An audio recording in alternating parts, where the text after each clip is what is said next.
ფოტოების მერე დავიღე. ხო, მოიცა ეს მინდა. დღეს ირაკლი კაკაბაძის ჯერია, იაკი კაბესი. რა ვახარ. ამ ფსევდონიმმა გაგხო.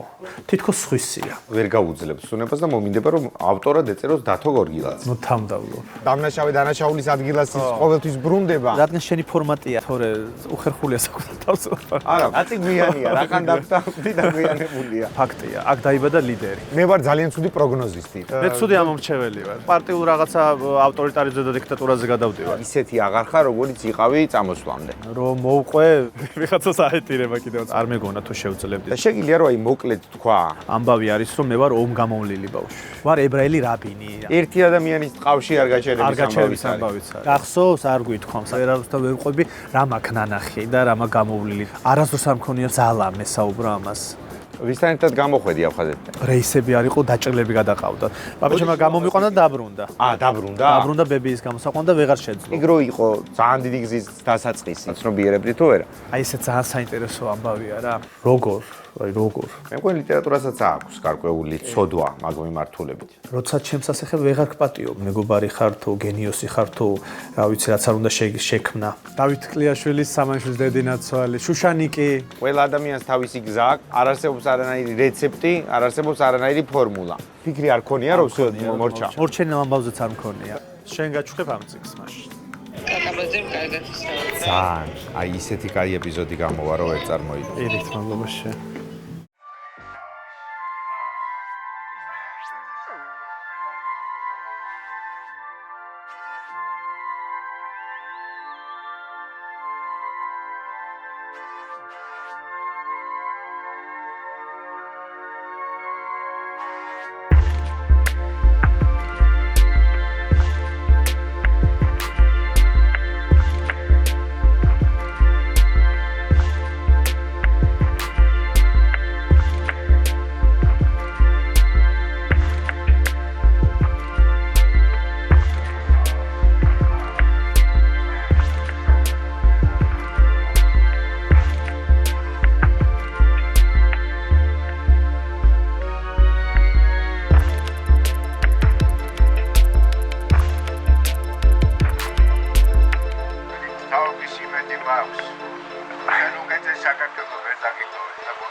არცალია რაღაცა ძალიან ისე უხს. მე მაინტერესებდა ანუ ათათურქის მონუმენტი ცალკეც არის თუ მოკლედ დავიწყო ვთქვათ რამე თუ არა ჯერ. წარვადგინოთ უკვე ჩვენი მომდევნო სტუმარი. This is the main monument of Ataturk or there is another one? No, here in Taksim this is one of Only all one. those, no, we have many of them, but in Taksim is just one. ურნები არა ხო იცი რაღაც მე საფრთხე რო იყო რაღაც შეტევების მას მე აღარ არის ურნები აალაგეს რა ხო ფოტოების მერე დავიღე დავც ხო მოიცა ეს მინდა всё მოგესალმებით მეგობრებო ვაგრძელებთ საქართველოს საზღვრებს გარეთ მცხოვრები საინტერესო ადამიანების საინტერესო ქართველების გაცნობას დღეს ირაკლი კაკაბაძის ჯერია, იგივე იაკი კაბესი, როგორც მას ქართველი მკითხველის დიდი ნაწილი იცნობს, ეს არის მისი ერთ-ერთი ლიტერატურული ფსევდონიმი. ირაკლი ბევრი წელია უკვე სტამბოლში ცხოვრობს, ის არის ქართველთა სათვისტომოს დამფუძნებელიც აქ და ქართული კულტურული ცენტრის სახელად გალაქტიონის დამფუძნებელი. ირაკლი არის შესანიშნავი ავტორი, მწერალი, პოეტი და სამოქალაქო აქტივისტი. ასე რომ დღეს ძალიან საინტერესო შეჩერება გველოდება, ვიმყოფებით სტამბოლში, იოლი მისახვედრია, ტაქსიმის მოედანზე. ტაქსიმი არის სტამბოლის ერთ-ერთი მთავარი მოედანი, ხალხმრავლობით, რუზრუზით, ხმაურით და სწორედ აქ დაგვითქვა პირველი შეხვედრა ირაკლიმ. აქაც არის ბევრი პოლიცია. სტამბოლში მიმდინარეობს მრავალათასიანი მასობრივი გამოსვლები. დაკავებულია სტამბოლის მერი, რომელიც ცოტა ხნის წინ დაიჭირეს. სტამბოლის მერი, რომელიც ესეთი ძალიან მნიშვნელოვანი პოლიტიკური ფიგურაა, ოპოზიციური ფიგურა, დააკავეს ის ამას მოხვა ძალიან ფართომასშტაბიანი აქციები და ჯერჯერობით ეს თქვათ ვითარება არ ჩაწყნარებულა.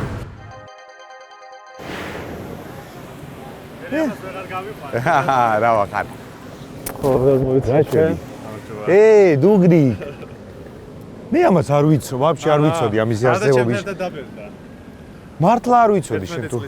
ეს შოტლანდიური ის არის, ხო, კოლი. ატყობ ხო რომ პირველივე თვეს არა, პირველივე თვიდან ჩემთან ერთად არის. შენ ანუ 2014-ში წამოხვედი, ხო აქ? ესე იგი ძალიან ერთგული მეგობარია, რა გინდა. და განშორებებს როგორ იტანს ხოლმე, რომ მიდიხარ, მოდიხარ? უჭირს, აი გუშინ მაგალითად რო შევხვდა, იცი რომ გაიმართება, მე მგონი რომ გული გაუსკდება, რაღაცა. და ვაწყნარებ ამშვიდე. მოდი თუ გინდა მე რო დავიჭირო? ნახე ბავშვები მოვიდნენ შენთან. კუჩაში ამასთან ერთად ცერო რთულია. ყველა გაჩერებს ლესი ყირია. აი ხა ვამბობდი, ისეთი განცდა მაქვს მეთქი რომ არსი ქართული პროტესტის და აქაური პროტესტის პრინციპში ერთი და იგივეა, იმიტომ რომ ერთი ადამიანის მიერ საკუთარ ხელში მოქცეულ ძალაუფლებასთან არის კავშირში თქო და შენ მაგ კავშირს ხედავ აქაურ კავშირი ბევრია, ხო, ბევრი კავშირია ძალიან. ერთი განსხვავება ოღონ ამ ორ კავშირს შორის, რომ ჩვენთან რაღაცა დავიჯერეთ, რომ ჩვენი საზოგადოება მზად იყო იმისთვის, რომ ყოფილიყო მრავალპარტიულობა, ლიდერის გარეშე ბრძოლა, რაღაცა სამოქალაქო საზოგადოება წამოვიდა თითქოს წინ და პოლიტიკოსები დახიეს, ეკი არა მიტინგებზე გამოსვლა რომ უნდათ უარსებობნებული სიტყვა, არ გვინდა პოლიტიკოსები. აქ პირიქით მოხდა რა, რომ მოხდა არა, აქ ასია რა, ჩვენ სამფსიქოლოგიის ხალხი ვართ, მე მგონი და ამ მენტალიტეტის. პლუს ამას ემატება ის, რომ 70 წელი საბჭოთა კავშირი გამოვლილი ხალხი. გვჭირდება ლიდერი რა, ფაქტია. აქ დაიბადა ლიდერი.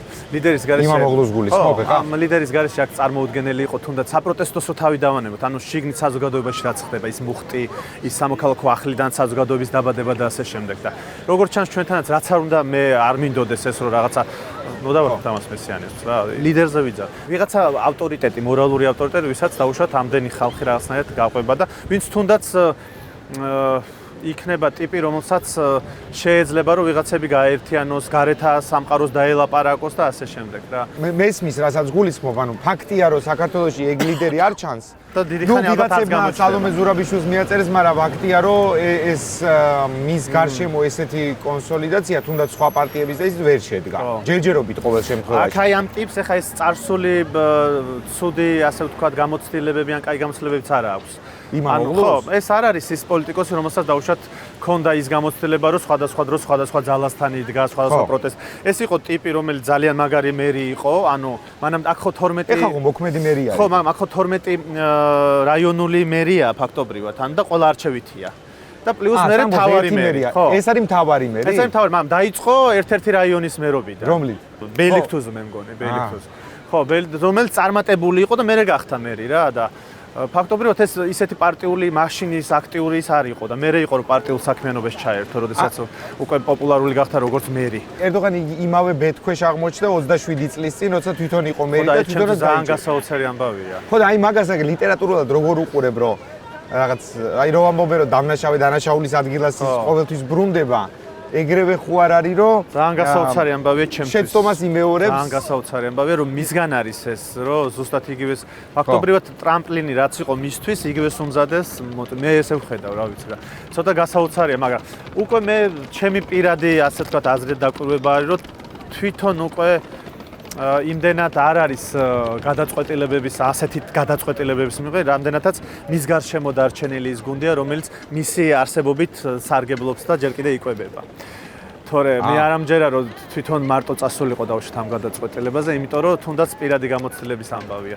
ფიქრობ რომ საქართველოსგან განსხვავებით შენ ამბობ რომ აქ ერთი კაცის ხელში მოქცეულ ძალაუფლებაზე კი არ არის, რაღაც კონკრეტულ რამდენიმე ადამიანის და ძალის. ჩვენთანაც უკვე ეს ხდება, ხო, დაკვირდები, რა თვითონ პარტიულზე გადადის. ანუ ეს კაციც რაღაცნაირად თვითონ იხევს სავით, ხო? რაღაცა თუ იხევს თუ ახერთ. ყოველ შემთხვევაში ხედავთ რომ უკვე პარტიულ რაღაცა ავტორიტარიზმზე და დიქტატურაზე გადავდივართ, არა? შეიძლება. რატო ხდება და როგორ ხდება, არ ვიცი, ცოტა ისეთი გამოსაკვლითებაა, მაგრამ ბევრ სხვათა შორის ამის რაღაცა ისა აქვს, ახსნა აქვს, რომ რაღაცა თითქოს იმეორებს რაღაცა ძველ რუსულ და საბჭოთა მეთოდების ამბავია, მაგრამ ფაქტია, ხა რასაც ვაკვირდებით, ეს ხდება, რომ პარტია მოდის წინ და ის თითქოს ჩრდილშია ყოველთვის, მაგრამ ახლა რაღაც პარტიული ავტორიტარიზმი, აი ამ ბოლო კანონებით თუნდაც. ხო, აქაური სამოქალაქო საზოგადოება ძლიერი ის არის, რა ქვია, ძლიერი მანქანაა? ძალიან ძლიერი იყო. აი ახლა ჩვენ ვართ ძალიან ახლოს გეზი პარკთან. ეს არის გეზი პარკი და რავი, გეზი პარკის დროს უფრო დიდი გამოვლენები გახდა, კი. აი გეზი პარკის მერე უკვე მოხდა, რომ სამოქალაქო საზოგადოება დასუსტდა ძალიან. რამ დაასუსტა ეგა? რა თქმა უნდა, იგივე დაშინება ამბები და უამრავი რაღაცა, უამრავი უცხოეთში წავიდა ამის გამო. მაგრამ ეხლა გამოცოცხლდა და რო გითხარ, ეხლა ჩვენთან უფრო თუ აქ შედარება რო გავაკეთო, ეხლა მაინც თურქეთი ძალიან დიდი მასშტაბია რა და შედარება მიჭირს, მაგრამ აქაც გაძლიერდა და ჩვენთანაც აი იგრძნობა ეს, რომ სამოქალაქო საზოგადოება ძალიან ძლიერია. თუმცა პირველი დარტყმები რაც არის სამოქალაქო საზოგადოებაზე მოდის. მე მაგის იმედი მაქვს. მე ვარ ძალიან ცუდი პროგნოზისტი რა, ანუ რასაც ვამბობ, როგორც წესი არ მართლდება ხოლმე და ძალიან მე ცუდი ამომრჩეველი ვარ. ვისაც ვაზე ხომ ვერასოდეს ვერ იმარჩევს. ეგ არ არის ცუდი. მაგრამ სამოქალაქო საზოგადოებაზე რა მეფიქრება, იცი რომ თუ ეს პროტესტი გამარჯვებით დასრულდება, დიდი იმედი მაქვს. მაშინ სამოქალაქო საზოგადოება ბევრად წინ იქნება, ვიდრე პოლიტიკური კლასი. და რატომ იმედება, იცი, თუ ამ გამარჯვებას მიაღწევს პროტესტი, გამოდის, რომ ყოველ მომდევნო ხელისუფლებას იმედია კოალიციურს, ექნება იმის გარანტია, რომ შეცდომებს არ აპატიებენ. ჩვენ ასე ვფიქრობდით ოცნების დროსაც. მაგრამ მან ერთ რაღაცაში დაგეთანხმები, რომ მართალი ხარ ერთი მხრივ, რომ მაგას ხელს უწყობს ის, რომ ჩვენთან პოლიტიკური ელიტა ყველა გასვლილია, არავის ავტორიტეტი არ აქვს. ამ კაცმა ის შეძლო რა, მე მგონია, რომ დასახულის ქონა მიზანი ყველა გასვა რა. თავისიანიც კი. ყველაზე მეტი ასე ვთქვათ, ასე თუ ისე მასობრივი ავტორიტეტი ეკლესიაც. ხო, რა ვიცი რა, ცოტა რთული ამბავია იმ მხრივ, რომ სამოქალაქო საზოგადოება რაც არ უნდა ძლიერი იყოს, მე იგივე რაც დაუბრუნდები რა, რომ მაინც რაღაცის გარშემო კონსოლიდაცია უნდა მოხდა. იდეის გარშემო ეს ერთია, მაგრამ იმ იდეას ხო ორგანიზება ჭირდება, იმ დაცვა იმ იდეის რა. წინა იმაზე ცოტა ისეთი გულუბრყვილად ჯეროდა, რომ მრავალპარტიულობა იყო. საჭირო შეგვეძლო აი გავსულიყავით ფონს იმით, რომ თუნდაც აქტიური მოქალაქეები ყოფილიყვნენ წინა პლანზე, მაგრამ ფაქტია, რომ თუ ეს ხალხი თუნდაც ეს ხალხი პოლიტიკაში არ გადაინაცვლოს აქტიურ პოლიტიკაში. რა ვიცი, ცოტა რთულად მეჩვენება, თუნდაც დროის მასშტაბით რა ძალიან გაიწელება მაშინ. ალბათ შენ ამბობ იმას, რომ ცოტა ილუზიური და რომანტიულია ის, რომ ძალიან არაპოლიტიკოს, ხო, გასაგებია, კი, მაგრამ რეალობა ეს არის. არ მუშაობს მაგის მაგიდა. თუნდაც ხა მე ძალიან კარგი წარმოდგენის და დიდი წარმოდგენის საკუთარ ხალხზე, მაგრამ არ არის ესე რა, რეგიონებში სხვა პრობლემები აქვს ხალხს. ხო და ეხლა წერალი ვინც არ უნდა გამოვიდეს შენ, მე, რატი, ვინც არ უნდა გამოვიდეს და ტრიბუნად იქცეს ამ აქციების, ეს სხვა რაღაცაა რა. მას ჭირდება კონკრეტული ტიპი, რომელიც თავის თავზე აიღებს, ან ტიპები თუნდაც, რომელიც თავის თავზე ძალიან დიდ პასუხისმგებლობას და იქნება ამ პასუხისმგებლობაში აი ესე ნაჯახი სწოროპოვად. მე მგონი ამ საზოგადოებამ ძალიან დიდი შეცდომა დაუშვა, როცა იმის ალბათობა დაუშვა, რომ ოცნება ესე მარტივად დათმობდა რა.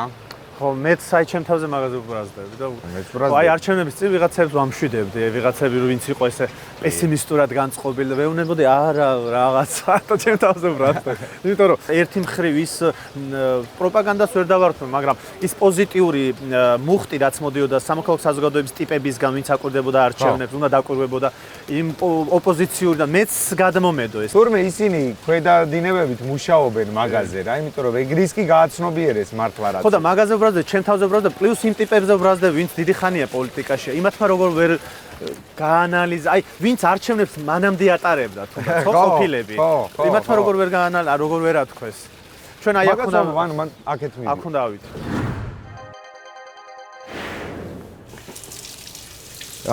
შენ როგორც ის სასულიერო აკადემიის ყოფილ სტუდენტი. სემინარიის უკაცრავად. მე და სტალინის აკადემია არ დაგითვალეთ.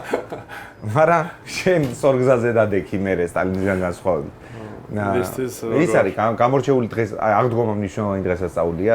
იცი რა არის, რო გითხარ აღდგომა ძალიან მიყვარს, რაღაცა ვერ ეს არის უშაქრო. შობა უფრო მიყვარს და რატო არ ვიცი, არ და ქართულში პირიქით არის. ალბათ ჩემი ბავშვობის რაღაცა კეთილ ამბებს უკავშირდება. ხო, ჯადოსნურს. ჯადოსნურსაც, კი, მე ხო ცხოვრობდი ფაქტობრივად ნახევრად ბებია ჩემთან ლეხანოვს, მარჯანიშვილს. ხო და ბავშვობიდან აღმოაჩინე კათოლიკური ეკლესია, რომელიც იყო ჩემი ბავშვობის ყველაზე ტკბილი მოგონებები და ყველაზე დღესასწაული ყველაზე დიდი, ანუ ჩემი ბავშვობის. იმ საშინელო 90-იანებში, როცა ყველაფერი იყო, რა ვიცი, გახვეული კოშმარში, ეს კათოლიკური ეკლესია ჩემთვის იქცა დღესასწაულად და იქ ხალხი, რომლებიც იქ ცხოვრობდნენ, მოღვაწეობდნენ, კათოლიკე მონაზვნები. დიდი სამწყსო ყავდა მაშინ კათოლიკური ეკლესია? კი, როგორ არა. და თან იცი რა არის, როგორ ჩანს მაშინ მათვისაც ეს ეკლესია არა მხოლოდ სულიერების რაღაცა ის იყო, არამედ გადარჩენის ისიც იყო, იმიტომ რომ მაშინ იყო კარიტასი ესეთი ცნობილი რა ფონდი, რომელიც და ბევრი რაღაცები იყო, რომ ადამიანებს ზრუნავდნენ. მართლა ეკლესია ჩემი აზრით რასაც უნდა მოიცავდეს სოციალურ, ასე ვთქვათ, იგი მართლა ადამიანებს აი ესეთი იყო ზუსტად იმ პერიოდის ისა და რა ვიცი, მაშინ ხო ეს ყველა დასასწაულზე რომ რაღაცა სპექტაკლები უქონდა, რაღაცა, აი ჩემთვის იყო ძალიან საოცარი ამბავი. და სემინარიაში ჩაბარება მაგის მე ეგ იყო ალბათ ისა სემინარიაზე? სემინარია კიდე ჩემი სხვა ამბებია და სხვა ტრამვებია. ხო. კი. სემინარი გადაწყვეტილება იყო, ანუ სემინარია, ანუ რელიგიას ძალიან მინდოდა, თუმცა რაღაცნაირად ეს შეიძლება იყო იმ პერიოდში, როდესაც სკოლას ვამთავრებდი, ტრიალებდი მაგწრეში. და შეიძლება იყო თქო, ეხლა რო ვფიქრობ, რაღაცნაირად დამტკიცება მათთვის იმ ადამიანებისთვის, ვისაც პატივს ვცემდი და მიყვარდა, რომ აი მეც უფრო ეს იყო ვიდრე დავუშვათ წმენის ამბავი, იმიტომ რომ მაშინაც მე რაღაცა მქონდა ძალიან დიდი განათლების წყურვილი მქონდა და ამიტომ სემინარია ჩემთვის ვიცოდი რომ არ იქნებოდა, იმიტომ რომ ვიცნობდი სემინარიელებს აკადემია, ვინც იქ სწავლობდა, ყველა ამბობდა რომ რაღაც სკოლის დონეა და არ არის, მაგრამ მე რო ვფიქრობ, რომ აი ეს იყო, რომ იმ ადამიანებს ვისთანაც ახლოს ვიყავი, უმტკიცებდი რომ აი მეც მათნაირი მსურდა ვყოფილიყავი, მაგრამ სხვათა შორის იყვნენ მათ შორის ეს ადამიანები, ანუ სასწავლო პირებიც და ვისთან ძალიან ახლო, რომლებიც მეწინააღმდეგებდნენ რომ არ ჩამებარებინა. აი ერთი დეკადა შეასრულე სტამბოლში. და ამ ქალაქმა გამოგცა ისეთი, რაზეც შეგვიძლია ვთქვათ, რომ აი ისეთი აღარ ხარ, როგორიც იყავი წამოსვლამდე. აქვე გამოურიცხავ რაღაცებს. ის რაღაც ქართული კულტურის ცენტრი გააკეთე, ქართული სამზარეულო, ამითი აცნობ ვიღაცებს საქართველოს, ეს ალკეა, მაგრამ აი პიროვნულად შენ რა გადაატრიალა შენში ეგ? ეხლა ცოტა მიჭირს რომ გავარჩიო ცხოვრებამ თუ ქალაქმა, ამ ქალაქმა, იმიტომ რომ ძალიან რთული პერიოდი გამოვიარე რა და რაღაცნაირად ვფიქრობდი კიდევაც რომ ის გამოცდები, ის განსაცდელი რა ცხოვრება მომცა, რაღაცა თითქოს არ ვიმსახურებდი თუ არ იყო საჭირო, იმიტომ რომ ისედაც რაღაცები ის მქონდა, რაც მე შევიძინე უფრო მეტად და გამიმძაფრდა. ხო და ამიტომ მიჭირს თქვა რომ სტამბოლმა მომცა თუ ცხოვრების აი იმ განსაცდელმა წლებმა ძალიან რთულია, ასე ვთქვათ, ეხლა რომ მოვყვე, ის არის რა, ბიძია თომას ხოხია. ვიღაცას აეტირება კიდევაც, მაგრამ ერთი ადამიანისთვის იმდენად რაღაც შეუძლებელი რაღაცები შეუძლელი ჩემი აზრით, ეხლა ამ გადასახედროება საკუთარი თავისაც მიკვირს. არ მეგონა თუ შეუძლებდი ზოგადად და ეგეთი ტიპი თუ ვიყავი, რომ რაღაცებს გადავლახავდი და თუნდაც აი ამ ეტაპამდე მოვიდოდი. ეგ ინერციით ხდება თუ ფიქრობს ადამიანი მაგას? ინერციითაც ხდება, ანუ გადარჩენის ალბათ ის ინსტინქტი, რომელსაც ეძახიან გადარჩენის ინსტინქტს, მაგრამ მეორე არის რომ ისევ ამ გადასახედი და მგონია რომ შვილები, ბავშვები. რაც არ უნდა ის იყოს, რომ აი შვილები უხარიათ ადამიანებს, რომ რაღაცა გენეტიკა გრძელდება, ხომ? ფაქტია, რომ ადამიანის გადარჩენის მთავარი მოტივიც ბავშვი და შვილია და პლუს კიდე არ მხოლოდ გადარჩენის, არამედ რაღაცა ცხოვრების გაგრძელების სურვილიც ჩემი მაგალითად ბავშვებს უკავშირდებოდა იმ პერიოდში და ბავშვები იყვნენ და თან როგორ ჩანს რაღაცა ეს სამყაროც ისეთი კანონზომიერებით არის მოწყობილი, რომ ისეთ ასაკში როცა შედიხარ რაღაცებზე ცოტა დეპრესიული ფიქრები გაწვება, ისევ ბავშვები იქშველიან და რაღაცა წამალია, მალამოა.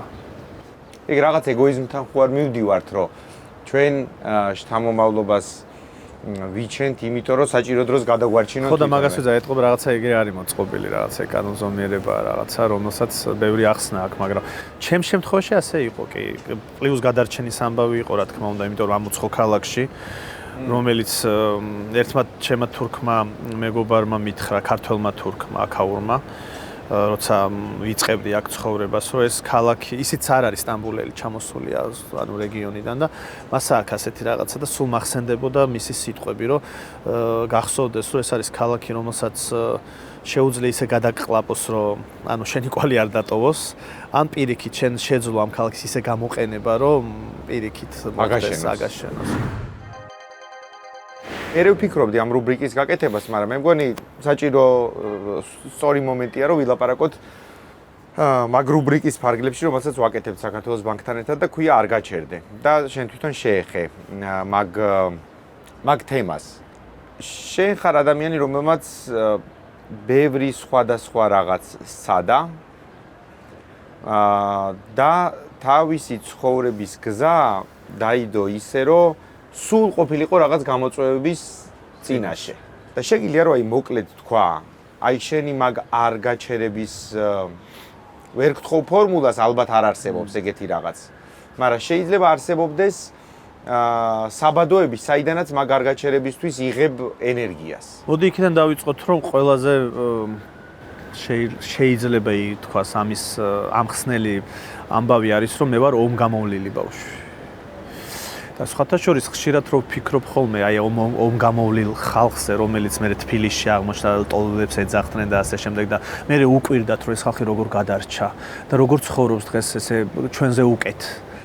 როგორც ჩანს, ომი ბევრ ამას ასწავლის ადამიანს და ფაქტობრივად შეიძლება ითქვას, ომის შემდეგ ადამიანი იწყებს რაღაცა სულ ახალ ცხოვრებას, ახალ განზომილებას, ახალ თავის თავს აღმოაჩენს, ახალ მეს.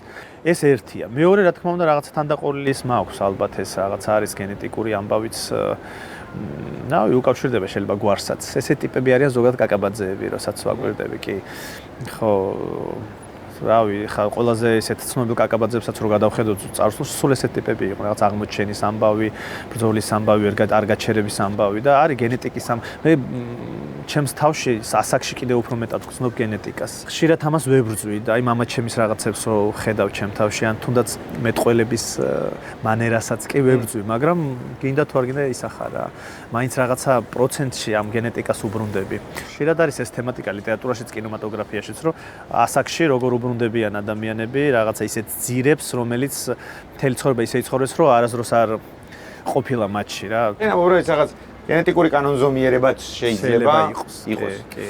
და პლუს ტიპი ვარ, რომელიცაც უყვარს ყველაზე მეტად მიყვარდა მოგზაურობა, რავი და მეგონა რომ ზოგადად ადამიანს შექმნელი ამისთვის და მოგზაურობა იმიტომ მიყვარს, რომ აი აღმოაჩინო ახალი კულტურები, ახალი თუნდაც აი სამზარეულო ვახსენ, ახალი რაღაცა და მე მიყვარს აღმოჩენები და პლუს მე ამის გატარება რაღაცნაირად ცხოვრებაში თუ რაღაც. ანუ სადაც მიდიხარ, ხო არიან ტიპები, რომ მოაქვთ რაღაცა მაცივრის მაგნიტები, ხო. მე არა, მე მომაქვს რაღაცა უფრო სუნელები.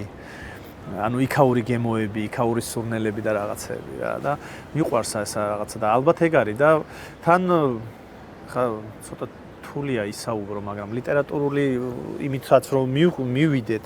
ხო. არასოდეს არ მაკმოყოფილებდა ერთი ადამიანის ცხოვრების ამბავი რა და სულ მინდოდა რომ აი ბევრი ცხოვრების ამბავი ყოფილიყო და მე რო საუბრობდი აი კათოლიკურ ეკლესიაზე, აი იქ პირველი შეხება იყო ჩემი უცხოელ ადამიანებთან, რომლებიც ცხოვრობდნენ საქართველოში, იქ პოლონელები, გერმანელები, ან ეს სასულიერო პირები და რაღაცეები და სულ მაინტერესებდა აი როგორი იყო პოლონელი, როგორ ხედავ პოლონელი ქართულ გარემოს საქართველოს, ან პირდით გერმანულ ვიღაცა, ანუ ერთი ტიპის ფიქრი არასდროსა და ჩემი სიზმრებიც ეგ იყო ზოგადად ბავშვობიდან რო ვიხსენ, სიზმრებიც ეგ იყო, აი ვარ ებრაელი რაბინი, რაღაცა ეგეთები მქონდა რა სულ. ანუ აქ არა მხოლოდ საკუთარ გზაზე არ გაჩერების ამბავია, ერთი ადამიანის ტყავში არ გაჩერების ამბავიც არის, ხო. ყველა ადამიანს თავისი გზა აქვს. არ არსებობს არანაირი რეცეპტი, არ არსებობს არანაირი ფორმულა. მაგრამ ინდივიდიდან გამომდინარე, ჩვენ შეიძლება რაღაც ძალა ავიღოთ ხოლმე, ხო? იმ მომენტებში, როცა შენ გეჩვენებოდა, რომ ეს არის უკვე წყალწაღებული ამბავი. კი. და მაინც გამოყავდა. არასოდეს არ მქონია ეგეთი, არასოდეს. ფიქრი არ ქონია, რომ მორჩა. არასოდეს. აი მორჩენილ ამბავზეც არ მქონია. და საიდან? მაგ გადის წლები და თურმე მართლა მორჩენილი ამბავი არ ყოფილა. რავი, მაქვს ესეთი ისა, მაქვს რაღაც ფენიქსი.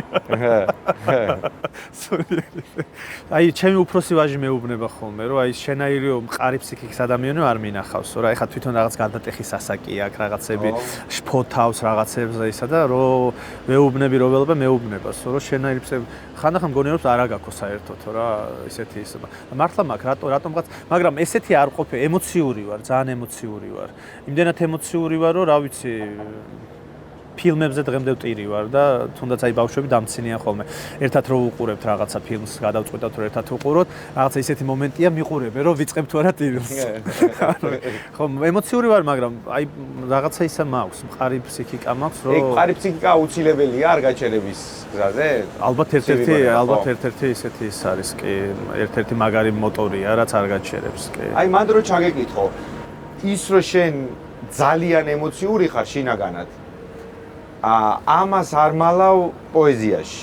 უпростоროდ ვერ იმალებავ, ვერ დამალავ რა, რანაირად გამოვა.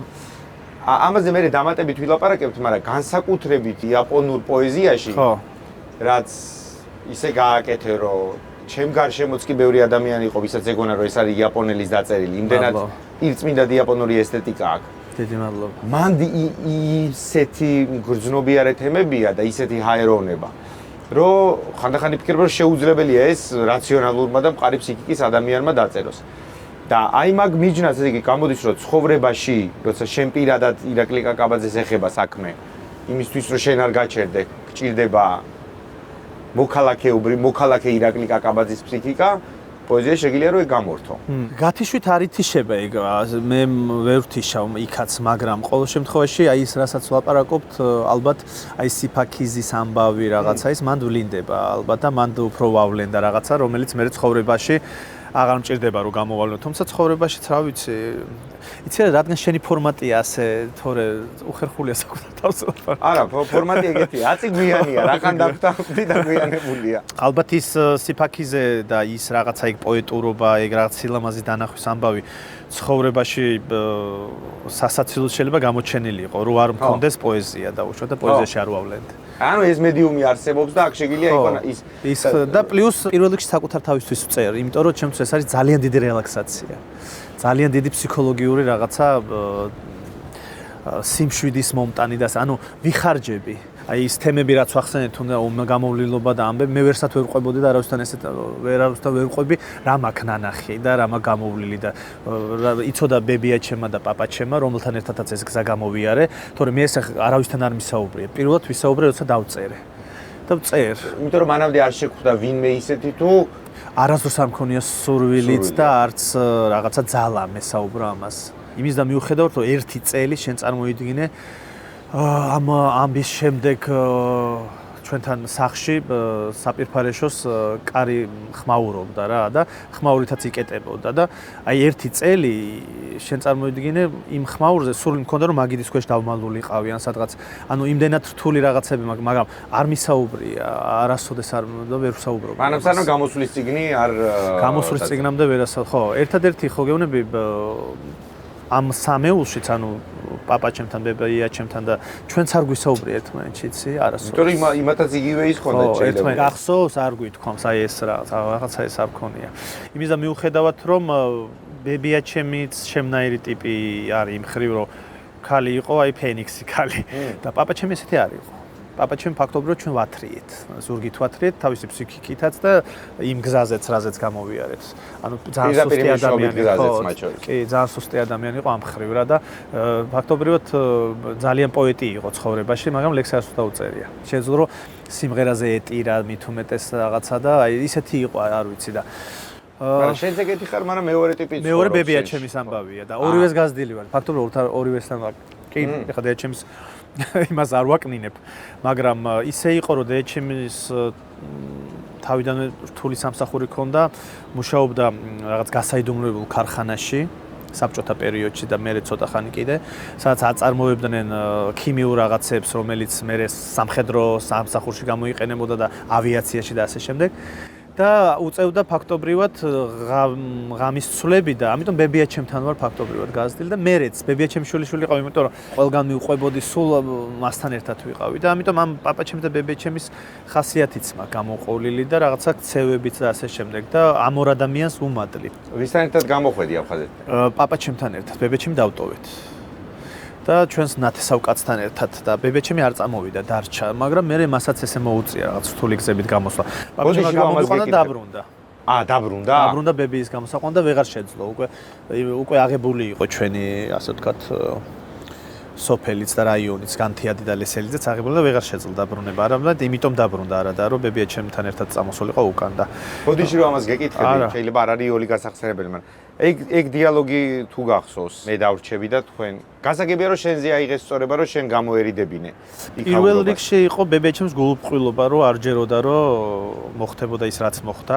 მეორე ის იყო, რომ თავარი მათი ამოცანა იყო რომ მე გავსულიყავ. სხვანაირად არ მოხერხდებოდა რა, რომ ვერციული და ამ ხელა გზას ჩვენ რაც ვიარეთ დაუშვათ. თქვენ რომელი გზით გამოხვედით? ჩვენ გამოვედით ფაქტობრივად ადლერის მხარეს მთებით ვიარეთ, რომ რუსეთის მხარეს გადავსულიყავით, რომ მე ადლერიდან გვეფრინა.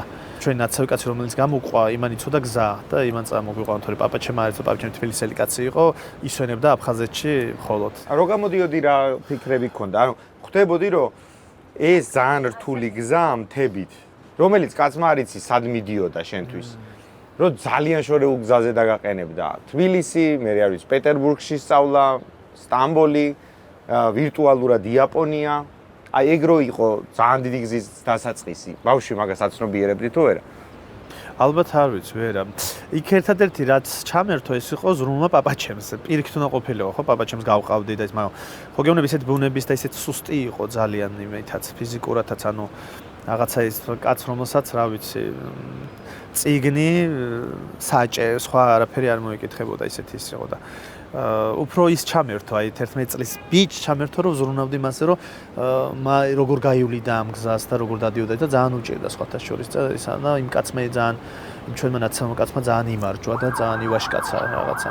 თორე სხვა არაფერი არ მახსოვს და მერეც როდესაც აღმოჩნდით უკვე აეროპორტში და სირთულე იყო გამოფრენა და რაღაცა და გამოჩნდნენ ქართველები, ვინც თავის თავზე აიღო, ჩვენ წავიყვანთ რაღაცა იქ. იმიტომ რამოდენიმე დღე ვიყავით იქ 2-3 დღე გავათენეთ. რეისები არ იყო, დაჭრილები გადაყავდათ და ადგილი არ იყო რა და ანუ ძალიან დიდი ფული მე გადაიხადა იმისთვის პაპაჩემ რომ რაღაცა ერთი ბილეთი ჩემთვის აიღო და მარტო ხო მიშვებდა, მაგრამ მე ვიპოვეთ ქართველები, ვისაც ასევე ძალიან ძვირი ქონდა თამაში გადახდილი. აი ესე ძალიან საინტერესო ამბავია რა.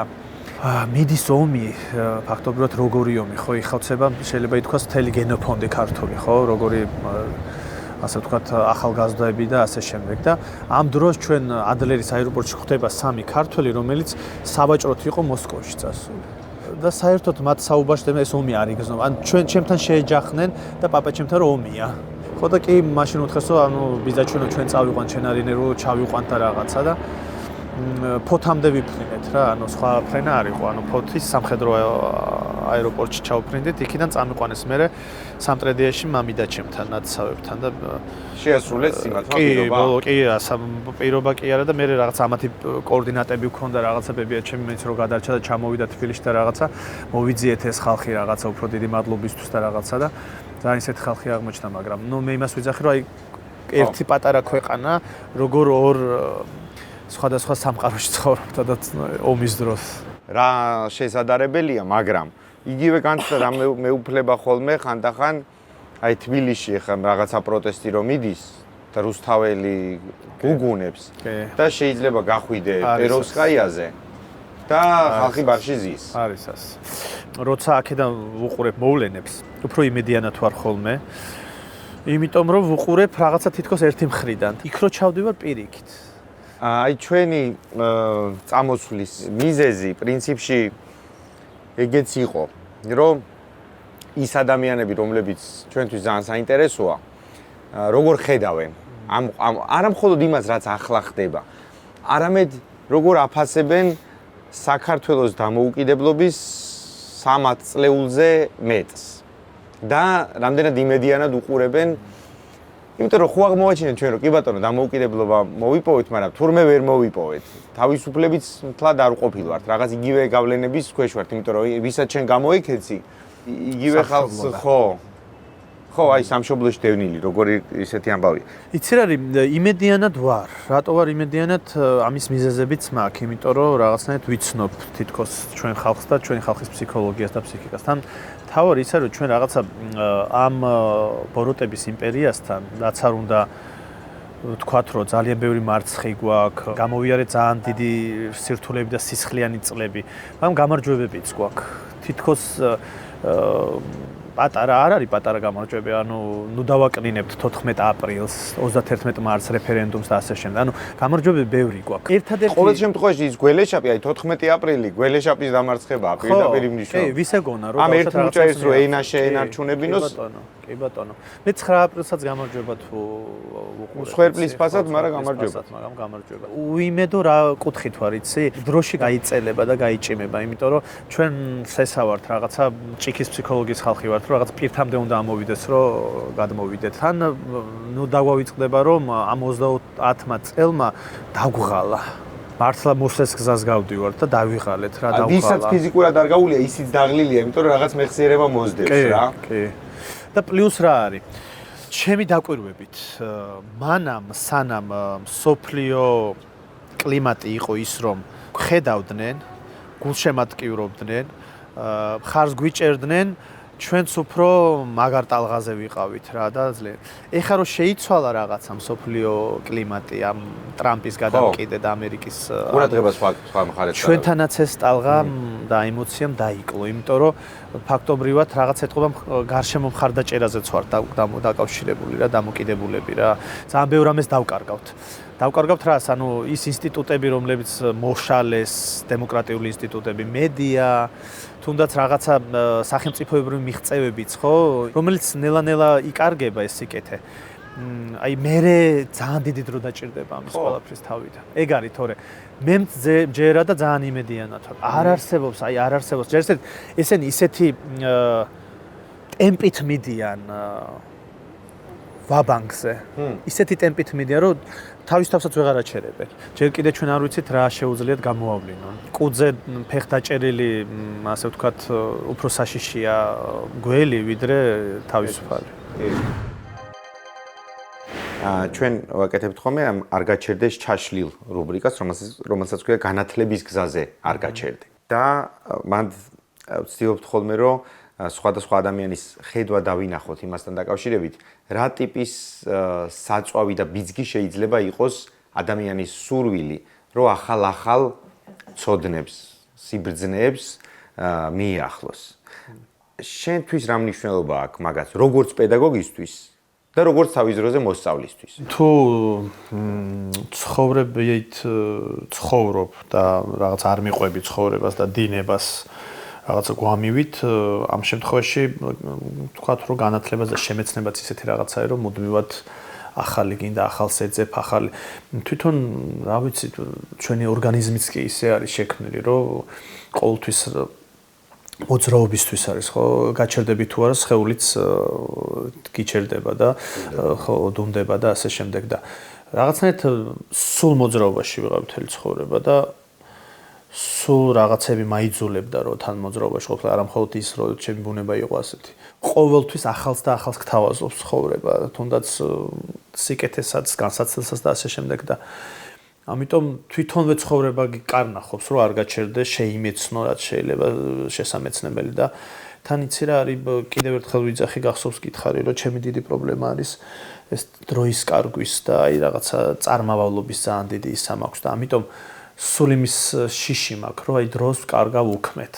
აი სულ ეს დამყვება ავანტყოფური რაღაცა შეგრძნება, რომ აი დრო უქმეთ კარგავ და აი არ წავიკითხე, არ ვნახე, არ ვიმოგზავე, აი სულ ეს შეგრძნება მაქვს. ისედაც არ წარმომიდგენი ადამიანი, რომელსაც აი ეს არ აქვს, რომ მუდმივად ძიება, მუდმივად შემეცნება და ასე შემდეგ.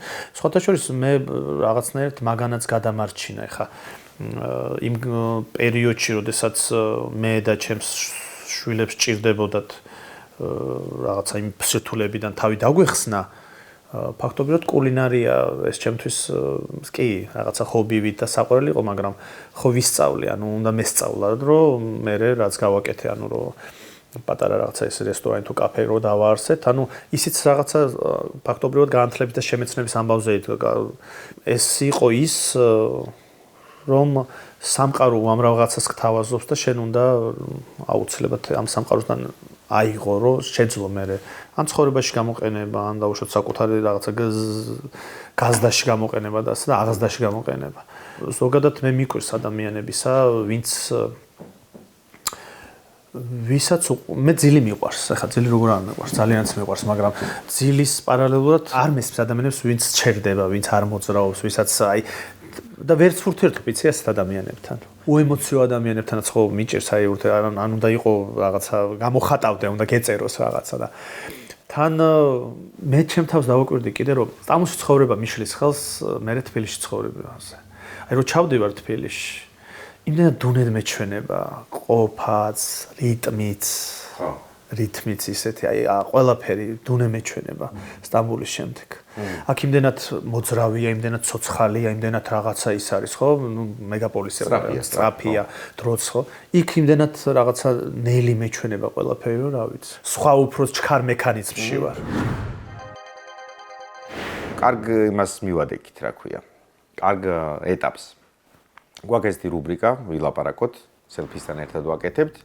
ჩვეულებრივი ბაზია იმაზე, რაზეც მოუნდება ხოლმე ლაპარაკი ჩვენს რესპონდენტს, მაგრამ რახან მომეცა შესაძლებლობა და ვარ შენთან, ვისაც განსაკუთრებული სიფაქიზით შეუძლია რაღაც ადგილების აღქმა, დამახსოვრება და მე ამაზე მოყოლა. მე გთავაზობ, რომ ვილაპარაკოთ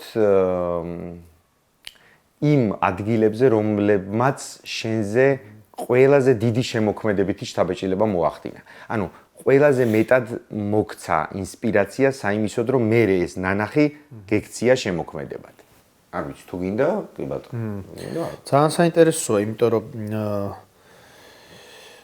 იმიტომ რომ მე ვარ ადამიანი, რომელიც ფაქტობრივად წერს მეხსიერებიდან და ბავშვობაზე ძირითადად, ბავშვობის განცდებზე, ბავშვობიდან წერ. სოციალს ერთი ძალიან მე არასდროს დავკვირვები ვარ ამას და აი ნონა კუპრეიშვილის დაკვირვება არის ხო თითქოს არაფერი და ყველა წიგნის ყდაზე ბავშვიაო, მხოლოდ ერთ წიგნის ყდაზე არ არის ბავშვი და მართლა ესეა რაღაცნაირად ისე დაემთხო და ისე მოხდა. სამწერტილებზე არ არის ბავშვი. სამწერტილებზე არ არის მარტო ბავშვი. მართლა რაღაცა მეტყობა იმდენად მრავალფეროვანი მქონდა თუ იმდენად მდიდარი მქონდა და ბევრი ადამიანი იყო ჩემს ბავშვობაში. და აი ბავშვობიდან ვიკვებები და რაღაცა მოგონები და რადგან ეს არის უკავშირდება ესენი კიდე ქალაქებს. ქალაქებს გეოგრაფიულ ადგილებს. პირველი დავიწყოთ იქიდან, რაც თქვით აფხაზეთი და რომელიც ფაქტობრივად შეიძლება ითქვას არც მახსოვს ბევრი რაღაც. ბევრი ისეთი რაღაცა მახსოვს, რომ ჩემს უფროსებს ან მშობლებს არ ახსოვს და უკვირთ რომ ეს შე როგორ გახსოვს. აი რაღაცები სულ გზებათაც მახსოვს, სად რომელი ფერის ჭიშკარი იყო პირველი და მე აი ესეთი რაღაცებიც მახსოვს. მაგს მეხსიერება სურნელების, აი ძალიან, აი იაპონეზეც რა ვაპარაკობ, სადღაც უცებ რაღაცა სურნელი მომივა, უცებ კიოტოში ვარ. ზღვას უკავშირდება ძალიან და ქალაქებსაც უკავშირდება და ეხლა შემოქმედებს მართლა ეგრე დაიღო რაღაცა აქეთ რაღაც ქართული თემატიკა ძალიან აფხაზეთის ამბავია, მე იაპონური, მე სტამბული ან არის რა და აი ამ იმებში ვარ. ამაში მოძრაობ როგორც მწერალი შეიძლება ითქვას ბავშვობის მოგონებები პლუს ეს გეოგრაფიული ადგილები, რომლებსაც თავისი ისინი აქვს, სუნები აქვს, ფერები აქვს. ერთი პერიოდი იმასაც ვფიქრობდი რაღაცებს ტრაუმები ხო არ მაწერინებს მეთქი და ის რაზეც ვაპარაკობ, მაგრამ ტრაუმები იმდენად არ არის, რამდენადაც მეხსიერება და ხსოვნის რაღაცეებია, რომელსაც დროთა განმავლობაში ეფინება რაღაცა მტვერი, მაგრამ დროთან წამოიწევს ხოლმე და წამოიწევს აი მაგ რაღაცეებით. უამრავი ადგილი ვიცი, სადაც სტამბოლში უცებ შემინიშნავს და მგონია რომ ვარ რაღაცა აფხაზეთში ან თბილისში. ეგ კი არა, შემაშფოთებელი ამბავი მჭირს, რომ სტამბოლში უცხო ადამიანს დავინახავ ხოლმე, რომელიც მგონია რომ აფხაზეთის ჩემი მეზობელი ვიღაცა მეზობელი არის და ძალიან გავს და მინდა ხოლმე მივიდე. ანუ და მე იმას ვჩერდები რომ იქ არ ახარ სადაც ეს ადამიანი შეიძლება მოძრაობდეს. აი ეგეთ რაღაცები მაქვს და იქნებ გადმოაგდო ქარმა ის საკეთ როგორც შენ. მაგრამ ყველა აბრამიშვილები გავართ ერთმანეთს. სხვათა შორის მოგზაურობა მეგეც მომცა და უამრავი რაღაცა დამიმსხრია, რომ როგორია რომ აი ჩვენს გარშემოტრიალებს მთელი სამყარო და ჩვენ ყველგან ადამიანები ცხოვრობენ. ყველგან ადამიანი და ყველგან თავისი კულტური, თავისი მორალი, თავისი ზნეწჩვეულებები, ტრადიციები და რაკამდე სანამ ეს არ დაინახე ვერ შეგონია რომ შენ ხარ ყველა სოფლიოს ჭიპი. მაფიქრებს ხოლმე რა, იცი? როცა ადამიანი ხვდები რომ ძალიან კარგი რაღაც დაწერე. და იმ ცდუნებას ძლევ რომ ამ კარგ რაღაცას ეწეროს შენი სახელი. მე მაგათ რაღაც კარგი რომ დავწერო. ალბათ ვერ გაუძლებ ცდუნებას და მომინდება რომ ავტორად ეწეროს დათო გორგილაძე. ნუ თამდავლობ. ხო და მოდი იმაზე გველაპარაკე, როგორ შეიქმნა შენს გონებაში ტიპი სახელად იაკი კაბე, რომელიც ძალიან ბევრ მკითხველს, რომელიც პირადი მოწმე ვარ, ეგონათ იაპონელი. ანუ სად დაიბადა იაკი კაბე? ვინ არის ეგ ტიპი? იქიდან დავიწყოთ, რომ არასოდეს ანუ რო იბეჭდება ტექსტი და უშუალოდ არასოდეს აღარ მომწონებია. ანუ დაბეჭდილი პირველი ის ეფექტია, თუ დაბეჭდილი არ ვიხილე ხოლმე ვერ აღვიქავ ტექსტს. ანუ რაც უნდა მეწერო, ან თუ არ გამოვაქვეყნე და დავბეჭდე ვერ აღვიქავ. როცა დავბეჭდავ, მე არასოდეს არ მომწონებია. ჩემი ტექსტი არასოდეს და არასოდეს არ უბრუნდები და შეიძლება ეს კარგიც არის იმ ხრივ, რომ პირველ რიგში მზდის და არ გაკმაყოფილებს რაცა, მეორე ის არის, რომ მუდმივად წერისკენ მიბიძგებს, რომ არ მომწონს და მინდა რომ ახალი და ახალი წერო. თვითონ ეს ტიპიც ზაღ ისე დაიბადა, რა უცნაურად დაიბადა, მაგრამ ხშირად ვამბობ ხოლმე რაღაცა ის იყო თითქოს პატარა პროექტივით იყო. ხშირად ვამბობ, რომ ქართული მკითხველი სნობიზმზე გათვლილი იყო, მაგრამ ახლა რო ვთქვა, ძალიან თამამად შემიძლია ეს ტერმინი ვიხმარო, იყო ავანტურა. ძალიან დიდი ავანტურა იყო, იმიტომ რომ თავიდანვე ჩანაფიქრე იყო ის, რომ პირველ რიგში რა თქმა უნდა ის იყო, რომ მიმექცია ყურადღება მკითხველის, ანუ მივხვდი, რომ თუ ქართველი სახელი და გვარი ეწერებოდა ტექსტს, იმდენ ყურადღებას ვერ მიიქცევდა რამდენადაც უცხოელი და ეს ქართულ მკითხველს დღესაც აქვს. ეგ არა ქართულ ავტორებზეც აქვს, თუ გარედან არ აღიარებს, ან ვიღაცა მისი არ აღიარა, თვითონ არ აღიარებს. მეორე ის იყო, რომ ტექსტებსაც მოუხდათ ესეთი რაღაცა ფსევდონიმი და ესეთი თამაში. იმიტომ რომ ფაქტობრივად გინდა თუ არ იყო მართლა იყო რაღაცა იაპონური ესთეტიკის ამბავი და არ იყო ძალიან სუფთა ქართული. თუმცა ამბებს რო გადავხედოთ იმ ამბებს, რაზეც წერს პოეტი, რომ უნივერსალურია და რაღაცა ძალიან ქართულიც არის. მე აი ის რომ აქვს კიდე თურქულ ამბავში ფსევდონიმის სამკლევი, იქაც ფაქტობრივად იგივე არის, რომ ვინც კი იცოდა რომ ჩემი იყო, ანუ რედაქტორმა მაგალითად ხოზვიათ კვარაცხელიამ ამბობდა რომ ძალიან ქართულიაო. ანუ თურქული სახელები რო არ კონდეს გეოგრაფიული დასახელებები ან მართლა თურქეთის რაღაცა ისტორიების პარალელები არ იყოს, ძალიან ქართული არისო ძალიან და იაკი კაბესთანაც ეგ არის, მაგრამ ეს იაკი კაბე ერთი მხრივ კიდე იცი რა არის ძალიან საინტერესო, ეს არ ვიცი სხვებს აქვს თუ არა ასეთი გამოცდილება და ვინც ფსევდონიმით წერს. როცა ფსევდონიმით წერს და დაბეჭდავ და წიგნად გამოიცემა, იმდენად საკუთარად ვეღარ აღიქვავ. აი უკვე სხვა არის და სხვისია თითქოს. ამ იაკი კაბესთანაც მე ასე დამემართა, რომ უფრო ობიექტური ვარ შეფასებებშიც და რაღაცაში, იმიტომ რომ თითქოს სხვისია. ამ ფსევდონიმმა გავყო. ანუ რამდენადაც ჩემია და ჩემი დაწერა, იმდენად მგონია რომ აი ეს პატარა ბიჭი რომელიც ყველაზე აი მისია. ეგ ხარ ნიშნავს იმას, რომ საკუთარი ტყავი რამდენად თავისუფალიც არ უნდა იყოს ადამიანი, რამდენად გათავისუფლებული აი ჯაჭვებისგან, რითიც გიჭერს საზოგადოება. რაღაცებს მაინც ვერ ამბობ, რა? შეიძლება არის ეგეც. თუმცა ეხა იაკი კაბეზე ეგ არისო. ნო, იაკი კაბეზე ნამდვილად არისო, თუმცა სხვა ფსევდონიმებს შემიძლია ვთქვა, რომ არის ეგეთი ამბავი. მაგალითად, ერთი ფსევდონიმი მაქვს, რომელიც წიგნად არ გამოცემულა და ძალიან ესეთი პატარა მოთხრობა ნოველა ქალი ფსევდონიმით არის. დღემდე არავინ არ იცის, რომ ჩემი, აი დღემდე არავინ არ იცის, მხოლოდ იცის იმ მაშინ გამოდიოდა ჟურნალი ომეგა, როსტომ ჩხეიძე იყო რედაქტორი, არ ვიცი როსტომმა იცის თუ არა. მაგრამ პროზის რედაქტორმა მაკა ჯოხაძემ იცოდა, რაღაცა აღარ მახსოვს, რომელიღაცა წიგნის პრეზენტაცია იყო, წარდგენება იყო და მაკას თხოვა ზვიადმა სიტყვა და მაშინ მაკამ თქვა რაღაცა იმ მოთხრობაზე და გავიფიქრო ნეტა არ თქვას, რომ ეს ფსევდონიმი თქვა, მაგრამ არ ახსენავს. არ მინდოდა რაღაცნაირად ხო. ხო და აი იქ შეიძლება არის ეგ, რომ იქ ქალი ფსევდონიმია და ცოტა ისეთ რაღაცა ოდნავ შეიძლება ითქვას ქალური თემაც არის. და სხვა ისეთი ფსევდონიმები არ ყოფილა, რომ დავუშვათ იმას ქართულად ვერ დავწერ და ვერ ვიტყოდი.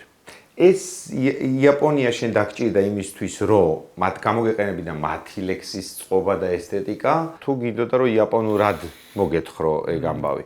ან რომლის წილი უფრო დიდი იყო მაგაში? პირველი იყო ჩემი რაღაცა ძალიან დიდი ინტერესი მინიმალიზმის და მინიმალისტური პოეზიის მიმართ და ამის წერა რო დავიწყე რაღაცა და მოვსინჯე კალამი ამ მინიმალისტურ იმაში, ვიფიქრე რომ რატომაც არა მოდი ჰაიკუ ვსინჯოთ, ტანკა ვსინჯოთ რაღაცა, თან მით უმეტეს ბევრი იაპონური ლიტერატურის მოყვარულისგან განსხვავებით, მე ევროპელი და ამერიკელი ავტორების ცდელობაც მიყვარს იაპონური. ბევრ მასინჯა, კი იცი, როდესაც ბუმიც იყო, შეიძლება ითქვას მაშინ დასავლეთში იაპონური კულტურის, არა მხოლოდ ლიტერატურაში, ბევრ მასინჯა კალამი და მე ისინიც მიყვარს. ამიტომ მინიმალისტურ პოეზიაში რო მინდოდა რომ მესინჯა კალამი, აი მაშინ ვთქვი რომ მოდი ამ კუთხით ვსინჯოთ. იცი არის ძალიან ბედნიერი ადამიანი ვარ, მე ხო პროგრამით ვიყავი და 9 ქალაქში ვარ ნამყოფი.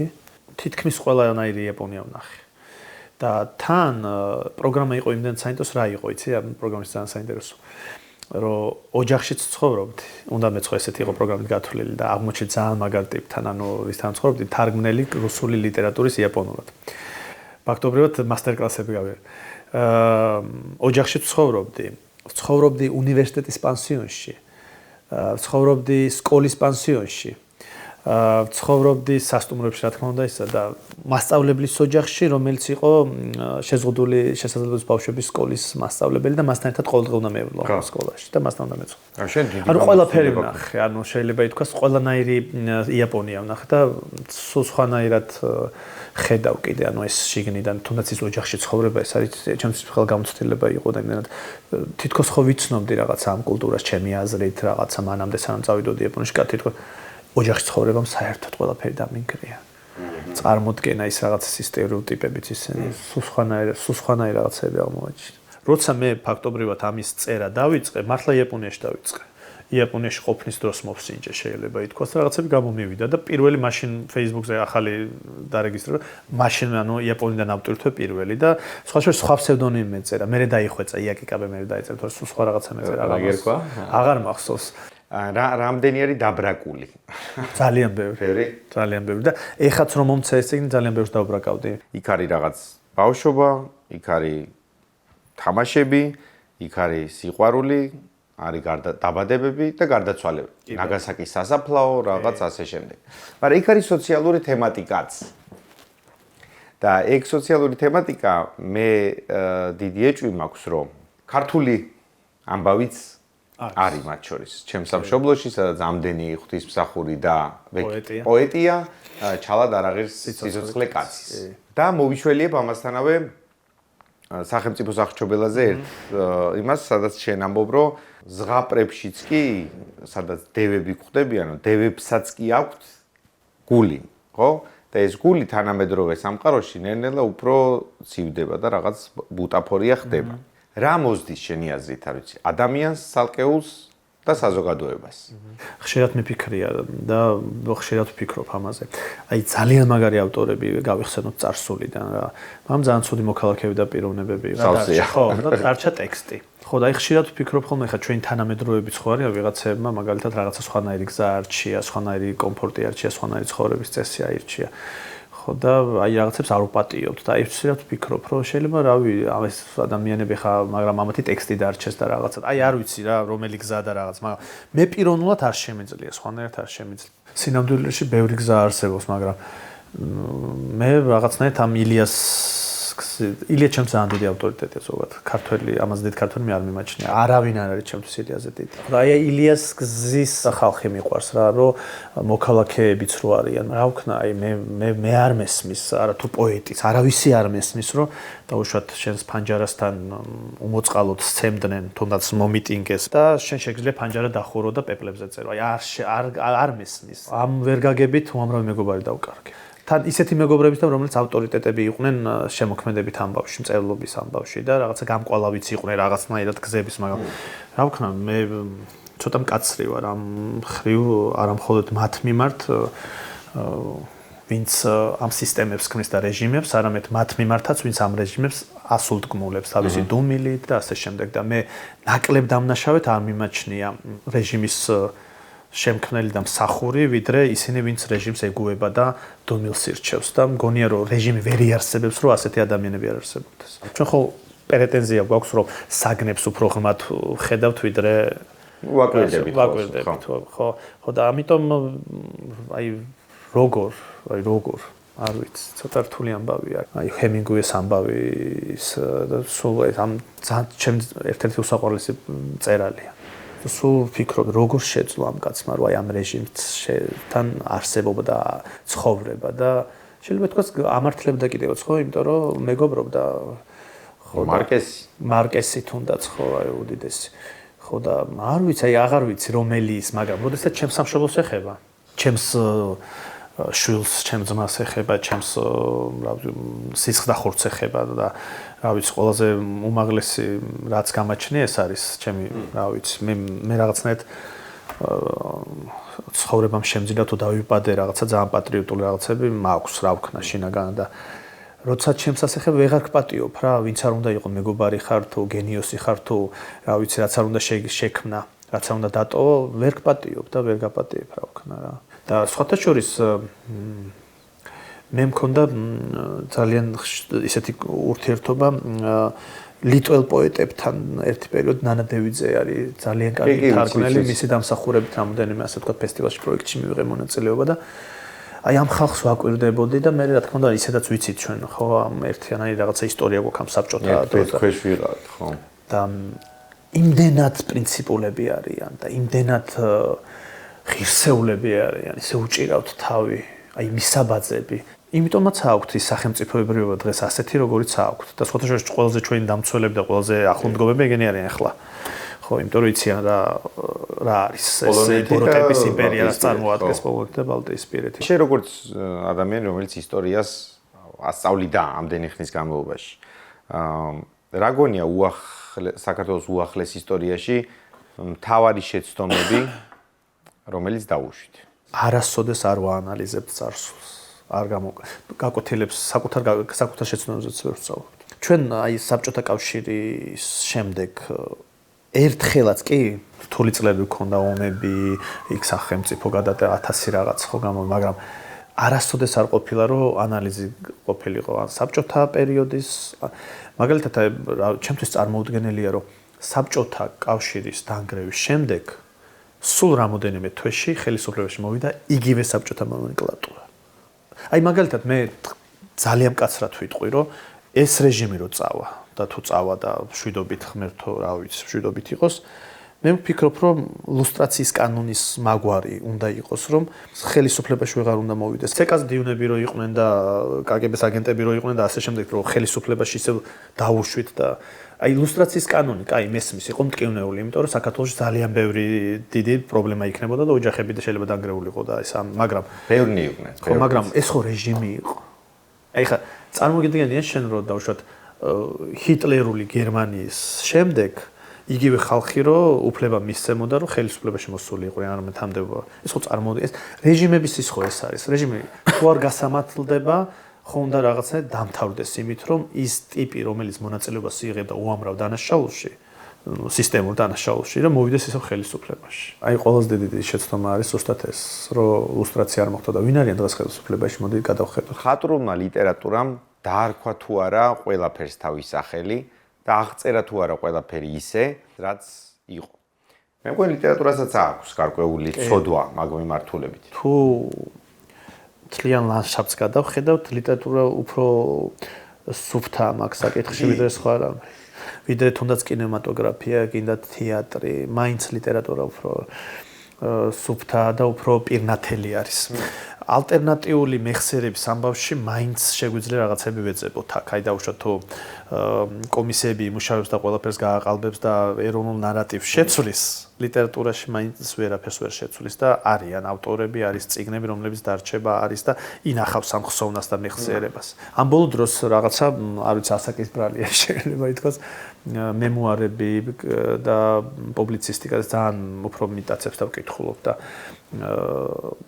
წავიკითხე ლაშა ბუღაძის და საბჭოთა ლაბორატორიის კოლექტივ საქართველოს სტალინის წინა ძალიან კარგი ნაშრომია. აი მართლა როგორ უნდა იმუშაოს მწერალმა არქივების მიხედვით, აი ლაშამ შეძლო აი რაღაცა მეტრი აწია, რა ვიცი, ესეთი მე ბოლო პერიოდის ქართული ის არ მახსენდება გამოცემა და კი არა, მინდა რომ იქნებ ეს წიგნი ითარგმნოს ძალიან ბევრ, ასე ვთქვათ, ენას. მაგრამ ეს მხატვრული ლიტერატურა, ეს ხო მხატვრული ლიტერატურა არ არის. სხვათვის ბუღაძემ პატარა ქვეყანაშიც სადა. კი, ბოლო რომანები ძალიან საინტერესოა ლაშასი. სამი დეკადა აქვს ხა. კი, ძალიან საინტერესოა მაგ ხრივ. როგორც დავუშვათ აკას 19 საუკუნის ამბები, იმდენად საინტერესო არის რუსული იმპერიალიზმი, კარგად ნაჩვენები, პიროვნებების მაგალითზე, ბიოგრაფიების მაგალითზე ძალიან კარგი. ანუ არ ვიცი შენ გახსენდება თუ არა ფიქრობ ჩვენი 90-იანი წლების მონუმენტი ტექსტი არის სპაზმები. ზურა მესხის სპაზმები, რომელიც ძალიან პატარა მოთხრობა, მაგრამ მე ვფიქრობ, რომ 90-იანი წლების ყველაზე დიდი ლიტერატურული შეიძლება ითქვას, შედევრი მიჭირს რო თქვა, მაგრამ ჩემი დროს წაკითხული და აღქმით, მაშინ ახალგაზრდა ვიყავი, როცა წავიკითხე, მივიჩნე რომ შედევრი იყო. მე აღარ ბრუნდები, სპეციალურად არ ბრუნდები. არ მინდა რომ რაღაცა შემეცვალოს და ის ემოცია დარჩეს. ზურა მესხი ფაქტობრივად ახსნილია და რაც არ უნდა უარყო ნაირაგელაშვილის ფსევდონიმია. მხატვრული ლიტერატურაც მოდი ორ ნაწილად გავყოთ. პოეზიამ აჯობა პროზაიკოსებს, ანუ პოეტებმა. პოეზიამ უფრო ასახა. ყველა პრობლემა ასახა. საბჭოთაც 90-იანების ის კრიზისი ადამიანური, მორალური, სოციალური ასახა პოეზიამ. არ დამეზარება ბესიკის ბევრჯერ ხსენება.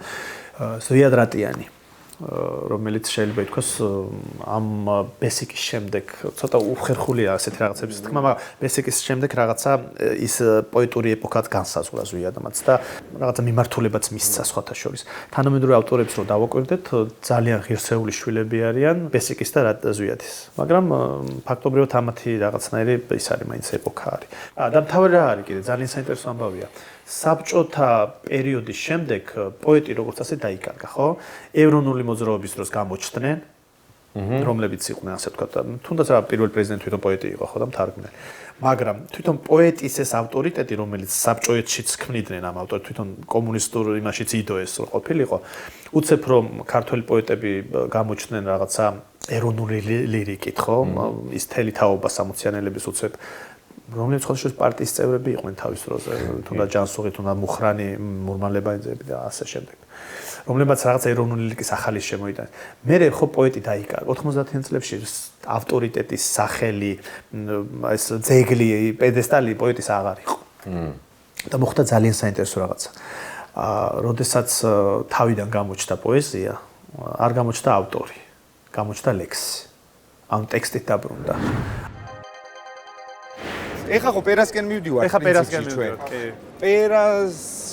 პერაში ვიყავით, აი ციგნის მაღაზია მაჩვენა სალომემ და მაჩვენა სასტუმრო ევროპული რაღაც სასტუმრო, ხო? პერა, რომელშიც აგატა კრისტი წერდაო და ჰემინგუეი. ეგ არის. ამბობენ რომ მან ჩერდებოდა აკაკი წერეთელი, ანუ ჩერდებოდა, ანუ მიიყვანეს მათ აქაურმა იმიგრანტმა. მან გაჩერდა პირველი დემოკრატიული რესპუბლიკის მთავრობა. მერე უკვე იყვნენ ცოტა ხანი იყვნენ როგორც ჩანს მან და მერე უკვე იყვნენ ქართულ კათოლიკურ მონასტერში, აქ ბომონდში. სტამბოლში, ანუ კარგა ხანი გაჩერდნენ, ვიღაცები მალე წავიდნენ, ვიღაცები დიდხანს დარჩნენ. რა ის აგატა კრისტი ჩვენთვის ბევრად მნიშვნელოვანია. ძალიან მნიშვნელოვანია, ძალიან. ეგ კი არა, სულ ვამბობ, რომ აქ იმდენი რაღაცა ადგილია სტამბოლში, რომელშიც შეიძლება რომ ქართული პატარა ესეთი მემორიული და ისტორიული ამბავი იყოს, მაგრამ რავი, არ აკეთებ. ერთ-ორჯერ ოფიციოს შევთავაზ, მაგრამ რა ვიცი. აი ეს არის სასტუმრო, რომელზეც ეგან ირაკლი ლაპარაკობდა და გზა კი გავიმრუდეთ, მაგრამ თქვენთვის ჩვენება ღირდა. ანუ პირველი ქართული რესპუბლიკის მთავრობა აქ გაჩერდა პირველად და მერე მონასტერში გადავიდნენ, ხო? ხო, მერე კათოლიკურ მონასტერში გადავიდნენ. ბევრმა რა თქმა უნდა დატოვა, რომ მიიღო უკვე ასე ვთქვათ საფრანგეთიდან. ნებართვა რომ შეიფარებდნენ. და ბევრი დარჩა, მერე უკვე ნელა-ნელა ისინიც სხვადასხვა ევროპულ ქვეყნებს მოვიდნენ. და მე საერთოდ მონასტერიც დაიკეტა. საბჭოთა კავშირის დროს საერთოდ რომ გაწყდა და საზღვარი დაიკეტა, უკვე ამათაც არსებობაც უჭირდათ და ზოგადად ამათთან საფრანგეთშიც, პარიზშიც ჰქონდათ ეგრეთ წოდებული ფილიალი მონასტერი. ხო და ამიტომ აქაც არსებობს ამ ბერების მიმოწერა საბჭოთა ხელისუფლებასაც კითხავდნენ, რომ ყველაფერს თავი დაანებეთო, დაივიწყეთო, რელიგიური, კულტურული ცენტრი არის, ისტორიული და ნუ მიატოვებთო და არსებობდეს სტამბოლში, მაგრამ რა თქმა უნდა ეს ხო, მერე ოჯახს დარჩა, ოჯახს მისცეს, ანუ მეურვეობაში, ზაზაძეების ოჯახს და ისინი არიან ეხაც მეურვეები რა ამ ტაძრის ამ მონასტრის. სხვა შორის ძალიან ბევრი ნივთი მაქვს. მე გალაქტიონში მაქვს ბევრი გამოფენილი, ბევრი მე შენახულიც მაქვს. პირველი რესპუბლიკის და იმ პერიოდის ძალიან ბევრი რაღაცები ვიპოვე, ანუ ანტიკურ ბაზარზე, ანტიკვარიატის ბაზარზე, შავ ბაზარზე. ინტერნეტში ჩნდება ხოლმე რაღაცები, ძალიან ბევრი ფოტოები მაქვს. რაღაცებს განახებთ გალაქტიონში, რაც არის იმ პერიოდის, რაც რა ვიცი, შემხვდა და ვიყიდე და აღმოვაჩინე. ანბანს რო ხედავ სადღაც. აი ძალიან სხვა შეიძლება მე მემართება, მაგრამ აი ანბანზე მაქვს ჩაძ. ცხებსაც აქვს, ანუ არა ქართული. ეხა ჩვენ აქ ხელს ხო არ შეუშვით.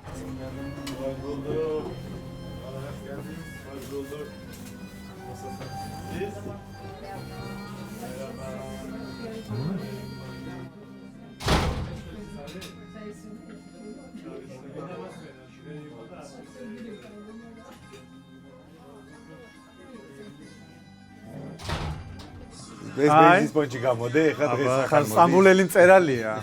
ეს სტამბულელი მწერალი. სულაგდეს.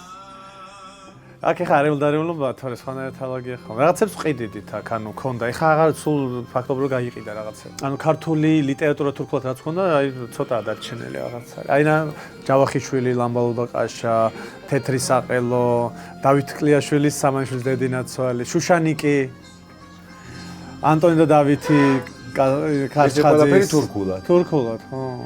ბევრი ერთი პერიოდი მართლა ფარნა ძალიან ბევრი იმუშავა ფარნა ბეკაჭილაშვილმა და დაცთავარია ისეთია რა, ანუ ისეთი მთარგმნელი არ არის, რომელიც მხოლოდ თარგმნის თარგმანისთვის, არამედ ესეთია რა,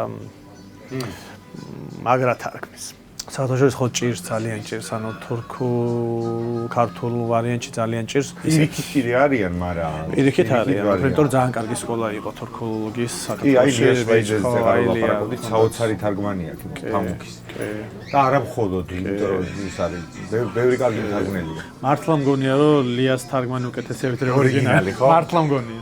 აი, მართლა ეს მithქვამს და აი, აქაც გავიმეორე, ფამუქი რო ჩამოვიდა, ემასქნა, იკითხა, რომ ის არისო ხო იქნება ქალბატონი ლიაო შეხვედრაზეო და ჩაეხუტა მერე და ძალიან გრძნობიარე შეხვედრა, იმიტომ რომ იქამდე არ ენახათ ერთმანეთი, მაგრამ ფამუქმა იცოდა რომ არსებობს ეს ქალი ლია ჩლაიძე, რომელიც ძალიან ღვაწლმოსილი მთარგმნელია და თან კარგი ძალიან და ხო გულდასაწყვეტია რომ კიდე ლიამ ძალიან ბევრი რაღაცა იცოდა აქაურ ქართველებს და იმ ურთიერთობებზე რომელიც საბჭოთა კავშირისა და აქაურ სოციალისტ წერლებს შორის იყო, იმიტომ რომ იქ თარგმნელობდა, ხვდებოდა და გულდასაწყვეტია მე მგონი ისე წავიდა რომ ეს რაღაცა ჩანაწერები არ არის.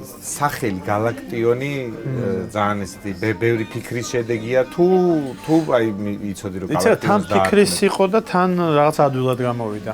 პირველი რომ მართლა ჩემი არ არის, ანუ მე არ დამერფებია, ჩემო მეუღლებდა რაღაცა თვითონ თქვა. შენ რო ესე გიყვარსო გალაქტიონიო რაღაცა, მოდიო გალაქტიონი. ნაილის დარქმეული. ნაილის ხო და მე ჩვენ ისევ ვქენით რომ გალათა და გალაქტიონი ერთ იმაში გადმოვიტანეთ და თან რატომაც არა ვთქვი, თუ დაუშვათ სოფლიოში ასე თუ ისე ფიროსმანი რუსთაველი უკვე ასე თუ ისე ცნობილი სახელები არის უცხოელებისთვის, რატომაც არ კიდევ ერთი ქართველი გალაქტიონი გავხადოთ მეთქი და თან ბევრი რაღაცა შეიძლება წარმოიდგინოს, ხო, თურქმა იქ გალათაც, იქ გალაქტიკაც და პლუს გალაქტიონი და სხვათა შორის ძალიან ბევრი ვიცი, ვინც რესტორნის შემდეგ დაინტერესდა და ინტერნეტში ეძებდა გალაქტიონის თარგმანებს, გალაქტიონს და ასე შემდეგ რა. ვა, მე კაი გალათასთან არ დამიკავშირები არას. მე მეგონა რომ აი წმინდა ჩენი პოეტური ეგეც ანუ თავიდან ხო ჩანაფიქრი იყო რომ მარტო რესტორანი არ ყოფილიყო რა. იმის და მიუხედავად რომ მაშინ პირველი ხო რაღაცა პატარა იყო, ფაქტობრივად 6 მაგი დაგვედგა, მაგრამ ჩანაფიქრი ეს იყო. ვარ იმ პირველი რაც ქონდა. კარგი ფეხი ქონია. ბაბა, შენეგად.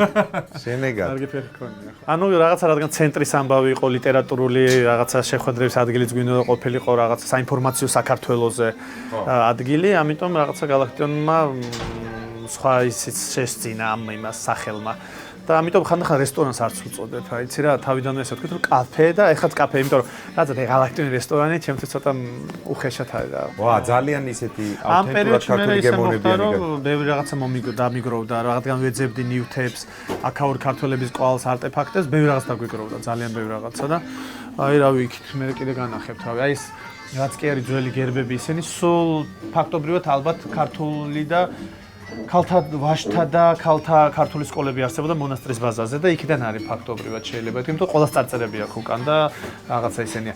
მაქვს თითქმის ყველა იქ მოღვაწე წინამძღვრების ბარათები, ანუ სავიზიტო ბარათებს რო ვეძახით. ძალიან ბევრი რაღაცები გვაქვს. ხატები გვაქვს იქიდან რაღაცა ქართული ხატები, კათოლიკური, ანუ ტრაუპარებით არის და მიხვდები იმითაც, რომ იქ ბლოკნოტები მაქვს უამრავი. აი ესეც ორიგინალური ფოტოები 1915 წელია, მაგრამ როგორც ჩანს აღნიშნა ქართველი ემიგრანტები როგორ აღნიშნავდნენ ტაძარში დღესასწაულებს. აქეთაც იქ. ანუ ბევრი რაღაცები მაგრამ ყველაფერს ვერ გამოუფენ, ჯერ ერთ კედლებს აღყოფენ. არა, ეხლა რაც არის ისე გემოვნებით ამბობენ რომ ავთენტურობა არის ქართული თითქოს, ანუ რომ მოდიან იძახენ რომ აი თბილისში გონია თავი. სახლზე რა გახსენდება? თბილისის სახლზე? ზოგადად აი სახლს რო ახსენებენ უკვე სტამბოლმა ჩაანაცვლა თუ ჯერ ვერა? მე დამემართა ძალიან სამწუხარო ამბავი. ვერსად ვერ ვგზნობ სახლში, ანუ თავს სახლს აი თბილისშიც რო ჩავდივართ ვერ ვგზნობ და აქაც რო ვერ ვგზნობ. ქეთილმა წელმა უნდა ქნას ის რომ რაღაცნაირად უნდა სადღაც უნდა თავი იპო და მე შინაგანად ეთყობა ემიგრანტი ვარ. ხო, მუდმივი. მოდმი. ხო, იქ ძალიან საინტერესოა. შენ გაჩვდებ ამ წელს მაშინ.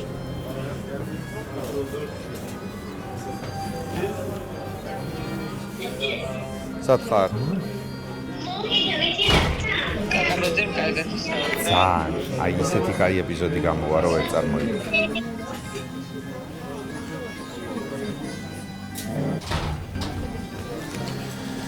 მე მოითხრა რეგისტრად დავწერე 21. ძალიან დიდი მადლობა. პირიქით მადლობა შენ.